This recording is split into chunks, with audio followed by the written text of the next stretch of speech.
السلام علیکم ورحمۃ اللہ ناظرین، میں آپ کا دوست محمد شاہ رشین۔ آج پھر ہم بات کر رہے ہیں پاکستان میں ہونے والی انتخابات اور ان کے اثرات، اور گورنمنٹ جس طرح بنائی جاتی ہے اور گرائی جاتی ہے، اس کی تفصیلات آج ہم آپ کے سامنے رکھنے جا رہے ہیں۔ آج کا ولاگ بہت دلچسپ ہے، اور آج کا ولاگ پاکستانی قوم کے لیے سننا بہت لازم ہے، اور اس سے آپ کو پاکستان کے اندر مروجہ اور طریقہ کار اور ان قوتوں کا پتہ چلے گا جو شطرنج کی یہ گیم کھیلتی ہیں، اور کس طرح یہ بساط بچھائی جاتی ہے، اور کس طرح یہ گیم کھیلی جاتی ہے، کس طرح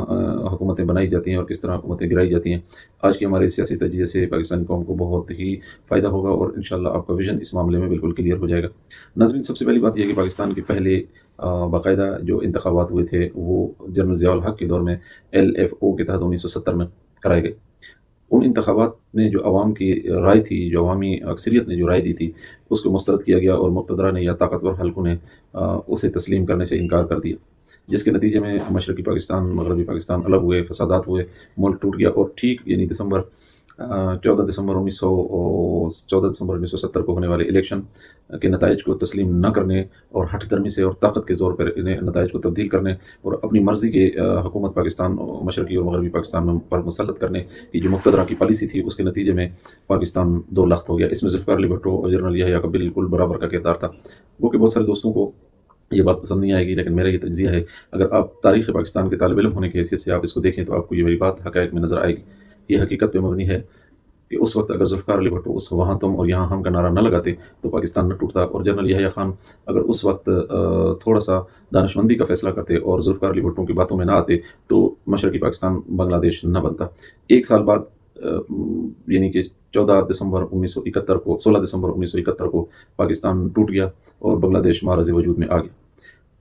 اس گورکھ دھندے میں یا اس کہانی میں سب سے اہم چیز یہ ہے کہ پاکستان میں جو اسٹیبلشمنٹ ہے، بیوروکریسی ہے، یا مقتدرہ جو اوپر بیٹھے ہوئے پالیسی میکر لوگ ہیں، آپ ان کو کوئی بھی نام دے دیں، یا ان کو آپ بین الاقوامی اسٹیبلشمنٹ برطانیہ یا امریکہ کا نمائندہ کہہ دیں، یا کچھ بھی کہہ دیں، اس سے کوئی فرق نہیں پڑتا، مگر وہ لوگ ہیں اور ان کا وجود ہے، اور وہ پاکستان کے اندر اب تک مسلسل حکومت کر رہے ہیں، حکومتیں بنا رہے ہیں، حکومتیں گرا رہے ہیں۔ گو کہ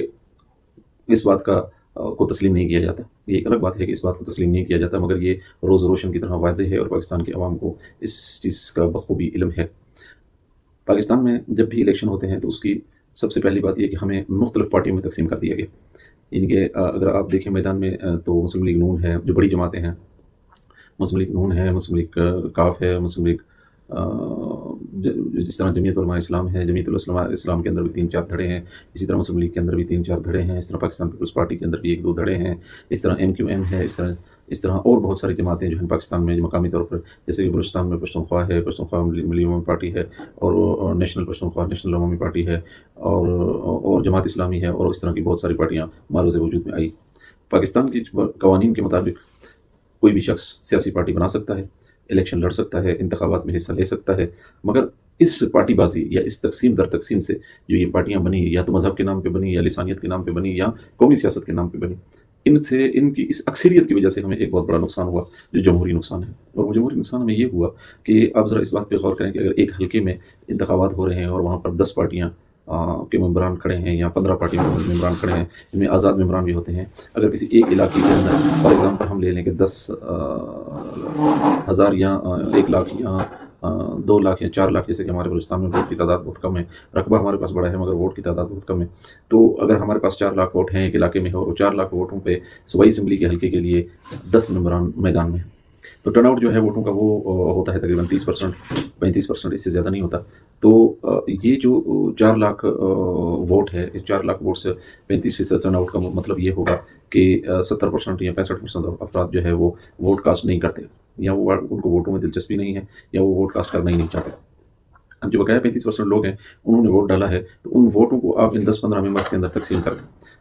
تو ان 10-15 ممبرس کے اندر تقسیم کرنے کے بعد جو ایک محدود تھوڑی سی اکثریت بچتی ہے، یعنی ایک ممبر کے باکس میں جو 10 ووٹ ہیں، 15 ووٹ ہیں، 15,000 ووٹ ہیں یا 20,000 ووٹ ہیں جو آتے ہیں، اس پر اس کو کامیاب قرار دے دیا جاتا ہے۔ مگر آپ یہ دیکھیں کہ جو واضح اکثریت اس نے ووٹ کاسٹ نہیں کیا، یا وہ لوگ جنہوں نے دیگر پارٹیوں کے 8-10 نمائندے تھے انہوں نے جو ووٹ لیے ہیں، اگر اس مجموعے کو آپ ملائیں تو یہ جو 10% ووٹ لے کر کامیاب ہونے والا شخص ہے، یہ 90% عوام کے مقابلے میں کامیاب ہوا ہے۔ تو سب سے پہلے بات یہاں پہ جو جمہوریت کی نفی ہے، جمہوریت روایات کی نفی ہے، یا طریقہ کار کی نفی، وہ یہ یہاں سے ہوئی کہ ہمیں تقسیم کر دیا گیا مختلف پارٹیوں کے اندر، اور اس کا فائدہ یہ ہوا کہ ہماری جو ووٹ کی طاقت ہے، ہماری جو قوت ہے، ہماری جو قومی طاقت ہے، ایک عوامی نمائندگی یا عوام کی جو پاور ہے ووٹ، اس کو تقسیم کر دیا گیا۔ اب جو یہ ایک اقلیتی نمائندہ ہے جو شخص کامیاب ہوا ہے، یہ بھی قابل یا اہل آدمی نہیں ہے، کیونکہ پاکستان میں ہمیشہ الیکشن جو ہے کچھ مختلف کیٹیگریز کے لوگ لڑتے ہیں، جس میں سے بزنس مین اور تاجر ہیں جن کے پاس پیسہ ہے، زمیندار ہیں، وڈیرے ہیں، چودھری ہیں، اور اس کے علاوہ بڑے بڑے بیوروکریٹس کے جو بچے ہیں، یا بڑے جو سیاسی پارٹیاں ہیں، ان سیاسی پارٹیوں کے جو نمائندے ہیں، ٹھیکیدار ہیں، اور وہ لوگ جو جن کے پاس پیسہ ہے، اور وہ اس الیکشن میں آ کے حصہ لیتے ہیں اور وہ جیتتے ہیں یا ہارتے ہیں۔ میں یہ سمجھتا ہوں کہ یہ اہل لوگ نہیں ہیں۔ اس کی وجہ یہ ہے کہ یہ ٹھیکیدار تو ہیں، یہ تاجر اور بزنس مین تو ہیں، یہ زمیندار تو ہیں، یہ جاگیردار تو ہیں، یہ وڈیرے اور ملک تو ہو سکتے ہیں، ان کا کوئی سیاسی بیک گراؤنڈ بھی ہو سکتا ہے، مگر یہ اہل اور قابل لوگ نہیں ہیں، اس لیے کہ یہ صرف اس وجہ سے کہ ان کے علاقے میں جو حیثیت تھی یا ان کے پاس جو پیسہ تھا، اس پیسے کی وجہ سے یہ الیکشن میں آئے اور جیتے اور نظام کے اندر وہ داخل ہو گئے۔ مگر جو حقیقی قیادت ہے، جو ابیلٹی ہے، جو نوجوان قیادت ہے، جس کے پاس نالج ہے، جس کے پاس قابلیت ہے، وہ سامنے نہ آ سکی۔ اس کی وجہ یہ ہے کہ پاکستان میں بالخصوص اگر میں اپنے بلوچستان کی بات کروں تو بہت وسیع ایریا ہے جس پر الیکشن کیمپین چلانی ہوتی ہے، اور اس الیکشن کیمپین چلانے کے لیے پیسہ درکار ہوتا ہے، پوسٹر چھپتے ہیں، کارنر میٹنگز ہوتی ہیں، جلسے جلوس ہوتے ہیں، ریلیاں ہوتی ہیں، پھر اس کے بعد پولنگ ایجنٹس ہیں، پھر ان کی پیمنٹ کرنی ہے، پھر اس کے بعد ووٹرز کو گاڑیوں میں اٹھا کے پولنگ اسٹیشنز تک لانا اور پھر واپس لے جانا، ووٹ کاسٹ کروانا۔ اس کے اوپر اتنے اخراجات ہیں کہ ایک عام متوسط طبقے کا آدمی چاہے وہ کتنا ہی قابل ہو، وہ یہ کام نہیں کر سکتا۔ اب جو شخص یہ کام کر سکتا ہے وہ سرمایہ دار ہے، پیسے والا ہے، بزنس مین ہے، تاجر ہے، اس کا ایک مائنڈ سیٹ ہے، وہ کبھی بھی غریب عوام کی نمائندگی نہیں کرتا، نہ غریب عوام کے ساتھ وہ اپنے آپ کو میچ کرتا ہے یا ان کے ساتھ بیٹھنا پسند کرتا ہے، وہ اپنے آپ کو ایک ہائی کلاس کا بندہ سمجھتا ہے، اور ایسے ہی لوگ ہماری جو مقتدرہ ہے اس کو پسند ہیں۔ اور یہ لوگ جب اوپر جاتے ہیں تو کیونکہ ان میں کہ تعلیم کی بھی کمی ہوتی ہے، اور ان کے پاس سیاسی شعور کی بھی کمی ہوتی ہے،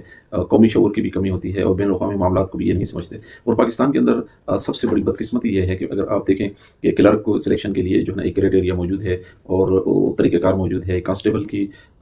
سلیکشن کے لیے، ایک کلرک کی سلیکشن کے لیے، ایک افسر کی سلیکشن کے لیے ایک کرائٹیریا یا ایک میرٹ موجود ہے، مگر پاکستان میں سیاستدان کو سلیکشن کے لیے کوئی میرٹ موجود نہیں۔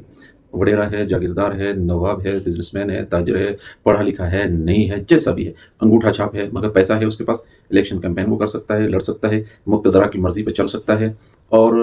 پالیسی میکر لوگوں کو خوش رکھ سکتا ہے، تو یہ الیکشن میں آئے گا، کامیاب ہوگا، اور یہ آگے آپ کا منسٹر بنے گا اور آپ کا نمائندہ بنے گا۔ اس سے نقصان کیا ہوگا؟ اس سے نقصان یہ ہوگا کہ فار ایگزامپل اگر یہ شخص کل آپ کے علاقے کا منسٹر بنتا ہے، ہیلتھ کا منسٹر بنتا ہے، تو چونکہ اس کے پاس ہیلتھ کا کوئی ایکسپیرینس نہیں ہے، اس لیے جو سیکٹری ہیلتھ ہے یا متعلقہ جو لوگ ہیں، جو پالیسی میکر ہیں، جو چاہتے ہیں جس طرح کی بریفنگ اس کو دیں گے وہ وہی کرے گا۔ تو اس بات کا جو واضح مطلب ہے وہ یہ ہے کہ اصل حکمران جو ہے آپ کی بیوروکریسی ہے، یا وہ پالیسی میکر لوگ ہیں، یا مقتدرہ کے وہ لوگ ہیں جنہوں نے ان کو منتخب کیا، کرایا، یا میدان میں اتارا اور یہاں اس منزل تک لے آئے، یا وہ پارٹیاں ہیں جنہوں نے بنائی اور ان لوگوں کو اٹھا کے وہ اس منزل تک لے آئے۔ اب یہ شخص وزیر تو بن گیا، یہ آپ کا نمائندہ تو بن گیا، اور اس کے پاس وزارت تو آ گئی، مگر اس کے پاس ابیلٹی اور وہ قابلیت نہیں ہے جو اسے وزارت چلانے کے لیے چاہیے۔ اس طرح اگر وہ B&R کا وزیر لگتا ہے، اگر وہ جل خانہ جات کا وزیر لگتا ہے، اگر وہ وزارت خزانے کا وزیر لگتا ہے، یا اور اس طرح کی کوئی وزارت اس کے پاس آتی ہے، کوئی وزارت اس کے پاس آتی ہے، مگر ان محکمہ جات یا ان ڈپارٹمنٹس کا کام کرنے کا جو لیول ہے، وہاں کی جو فارمیٹ ہے، وہاں پر جو فنڈنگ کے طریقہ کار ہیں، وہاں پر پیسے کیسے آئیں گے، پیسے کیسے نکالیں گے، اسکیمیں کیسے بنیں گی، اسکیمیں کیسے خرچ ہوں گی، اس کا کوئی ایکسپیرینس اس کے پاس نہیں ہے۔ تو اس کا فائدہ کیا اس کا فائدہ بیوروکریسی اٹھاتی ہے، اور یہی بیوروکریسی یا یہی مقتدرہ یا اس کو آپ سول اسٹیبلشمنٹ کہتے ہیں، جو بھی کہتے ہیں، یہ اصل حکمران ہوتی ہے، اور یہ ان کے ذریعے پھر سارے کام کرتی ہے، اور یہ لوگ پھر وہاں جا کر یرغمال ہوتے ہیں، اور پھر جب یہ اقتدار میں ہوتے ہیں تو یہ خاموش اقتدار کو انجوائے کرتے ہیں، اور جب اقتدار سے نیچے اترتے ہیں تو پھر آگے عوام کے سامنے رونا دھونا ہوتا ہے کہ ہمارے پاس تو اختیار ہی نہیں تھا۔ تو یہ ہے پاکستان کا الیکشن۔ کیا آپ سمجھتے ہیں کہ یہ الیکشن کوئی تبدیلی لائے گا؟ میرے خیال میں پاکستان گزشتہ 81 سال سے اسی پروسیس سے گزر رہا ہے، اور کوئی تبدیلی پاکستان میں نہیں آئی۔ جب تک آپ اہل قیادت، قابل لوگوں کو متعلقہ ڈپارٹمنٹس نہیں دیں گے، اب جب تک آپ سیاستدانوں کی سلیکشن کے لیے کوئی کرائٹیریا اور کوئی میرٹ کا تعین نہیں کریں گے، تب تک پاکستان کے اندر یہی کچھ ہوتا رہے گا، چہرے بدلتے رہیں گے، نعرے بدلتے رہیں گے، نظام نہیں بدلے گا، اور یہ نو آبادیاتی نظام جو چل رہا ہے یا چلایا جا رہا ہے، ایسے لوگ ہی اس نو آبادیاتی نظام کو سوٹ کرتے ہیں، اور ایسے لوگ ہی اس نو آبادیاتی نظام کی حمایت کرتے ہیں، ایسے لوگ ہی اس نو آبادیاتی نظام کو چلا رہے ہیں۔ اسی وجہ سے یہ سارے کے سارے وہاں بیٹھ کے سم بکمن عمیٌ فہم لا یرجعون ان کا وظیفہ پڑھتے ہیں، یا سم بکم عمین فہم لا یرجعون، ان کا جو ہے ان کو ان کے اوپر نافذ لاگو ہوتا ہے، کیونکہ ان کو آتا جاتا کچھ نہیں ہے. یہ اسمبلی کے اندر بیٹھ کے 4 جذباتی تقریریں کر کے واپس آ جاتے ہیں، اور تمام وہاں پہ جتنی بلنگ ہیں، جتنا بھی جو پروسیس ہے وہ سارا انگریزی میں ہے، اور انگریزی ان کو وہ کچھ نہیں آتا. تو اس وجہ سے یہ پاکستانی قوم کی کوئی خدمت نہیں ہوتی، پاکستانی قوم کے لیے کوئی قانون نہیں بنتا، پاکستانی قوم کی سہولیات کی کسی کو کم نہیں ہے.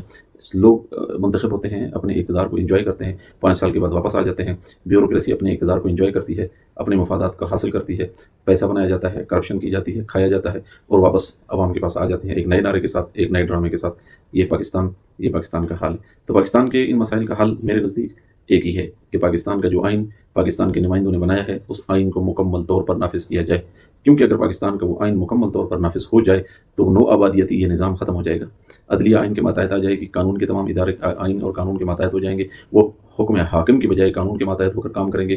اور اس کی بنیاد پر اہل قیادت سلیکٹ ہوگی. اہل قیادت جب منتخب ہوگی تو پاکستان کی عوام کے مسائل حل ہوں گے. اگر پاکستان کا آئین بحال نہ ہوا، جو کہ نہیں ہونے دیا جائے گا، کیونکہ پوری کوشش ہے اسے بگاڑنے کی، جیسا کہ آج کل آپ دیکھ رہے ہیں کہ 21ویں ترمیم ہوئی، 22ویں ہوئی، 26ویں ہوئی، 27ویں ہوئی، اب 28ویں ترمیم کی جو ہے وہ گونج ہم سن رہے ہیں. اور ان سب کا مقصد یہ ہے کہ آئین کے اندر ایسی ترمیم کی جائیں جو عدلیہ کو